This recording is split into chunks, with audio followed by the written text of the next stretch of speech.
sa nestotožňujem s tým, aby boli postihnuté najzraniteľnejšie skupiny obyvateľov, študenti, dôchodcovia, ktorí najviac využívajú MHD, a nesúhlasím s konštatovaním, že získa dopravný body na tom 700 000, pretože ubudne znova cestujúcich, pretože tí študenti teraz majú ďalšie veci zdraženia od strávneho cez pomôcky, poplatky, takže ja nesúhlasím s tým, aby pre tieto cieľové skupiny bolo zvýšené cestovné MHD.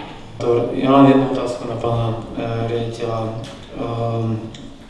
Keď sme sa, teraz neviem presne, ktoré zastupiteľstvo už zaoberali problémom, dúfame, že tak vtedy ste konštatoval, beriem to, že nemuseli ste mať všetky informácie, že podstatná tá zmena sa udeje v tých predplatných lístkoch a že ten zisk, ktorý tam sa bude očakávať, že by mohol postačovať. Vidím, že ste teda nakoniec sa rozhodli aj vstúpiť do tých bežných lístkov.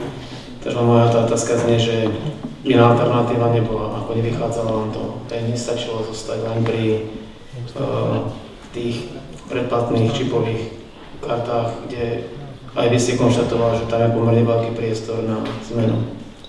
Áno, alternatíva by bola druhá taká, že by sme rapidne, a možno by to bolo až 100%, zvýšili ceny predplatných lístkov, čo by znamenalo absolútny odliv cestujúcich.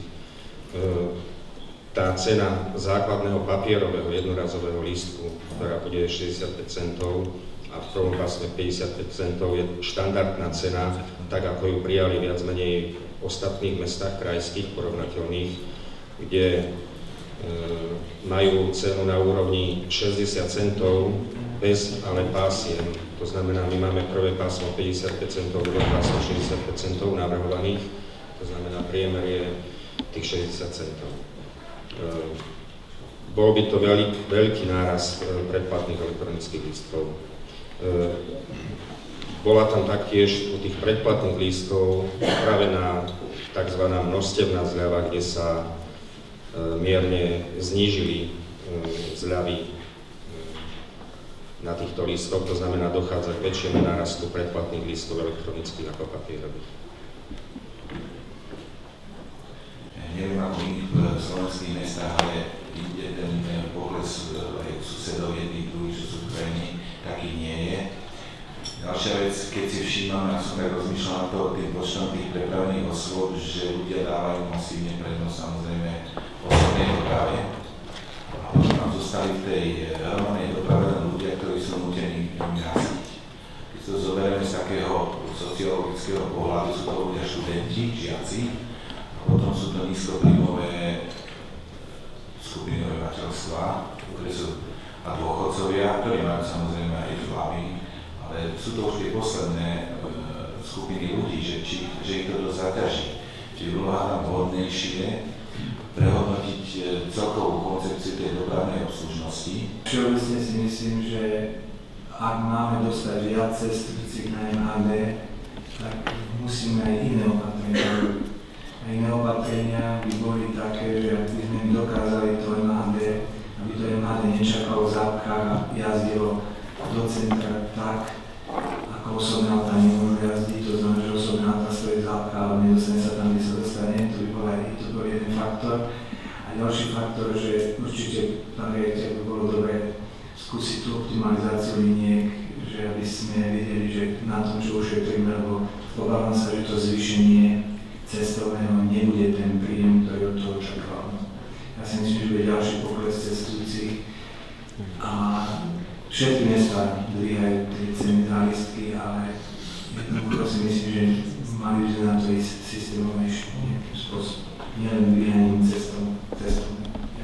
Môžem konštatovať, že tento materiál bol na komisii prerokovaný.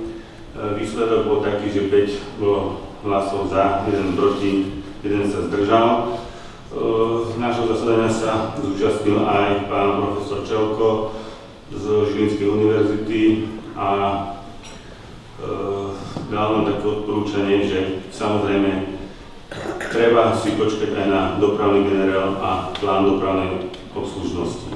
Lenže Samozrejme, v prvom rade treba riešiť tú stratu, ktorá je vysoká, ktorá je 2008, 2009, 2010, 2011 bude znova ďalšia, takže odkladať to na nejaké ďalšie obdobie nemá význam. Treba riešiť tú stratu a na základe potom dopravného generálu.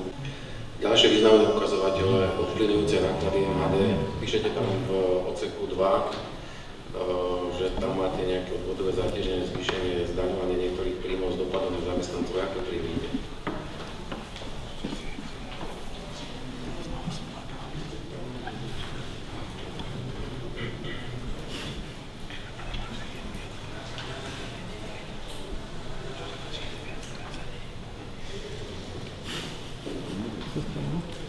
Toto vám môžem písomne odpovedať.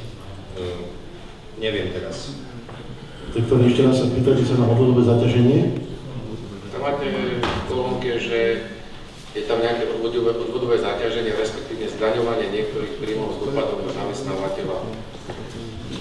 Zmena strávneho. My sme teraz na zastupiteľstvami, teraz ideme o tom rozhodovať a nemáme tieto informácie. To sú rozhodnutia príjmy z nájmu a zdaňovanie príjmov z nájmu. A jaký? A tam je s dopadom na zamestnávateľa.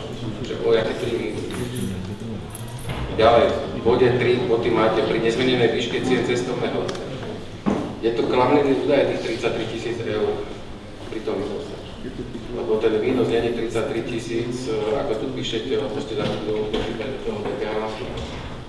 Takže tam sa minimálne o tých 8 000 eur to DPH uníži. Takže dáte to nepresný výpočet toho, čo ste vám uvedli. Neviem, z ktorej sumy vychádzate. Asi predpokladám vy, že tuto máte nejaký rok 2010, zvýšenie máte nejakých 3 milióny 300 000, eventuálne máte z toho si vypočítali 1% a ste tam dali slovičko výnos, čo je absolútna hlúposť, lebo keby ste tam dali 3 je to v poriadku, keďže je to výnos, zabudli ste odrátať DPH nástupu. Čiže zás tento údaj, ktorý nám tu prekladáte, je nepresný. Lebo výnosy sú ukazovateľe všetkých činností, ktoré vykonáte.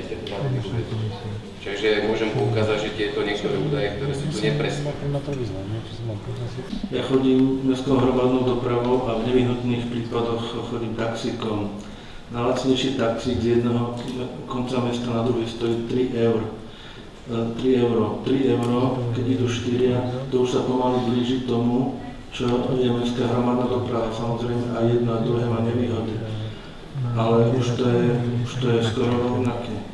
A ten taxík nie je stratový, ten taxík má navyše zisk.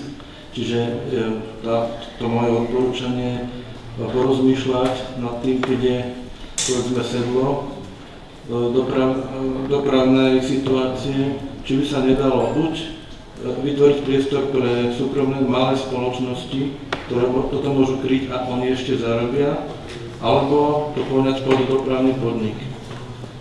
Takýto spôsob. Nárast cien nafty od roku 2014 do roku 2011 bol o 27%. A nárast danej hodnoty a cestnej dane o 15%. To znamená, že pri takomto náraste zvýšenia nafty a dane z DPH a z cestnej dane je potrebné pristúpiť takým ohľadným krokom, ako je zvýšenie cestnej dane. Teda sa bude hľadať aj iné možnosti, ale bohužiaľ, keď prišlo len k tomu návrhu, tak preto som hlasoval proti a dnes budem hlasovať znova proti. Ďakujem. Jedna vec je rozprávať o tom, prečo by sme nemali zvýšiť cestovné.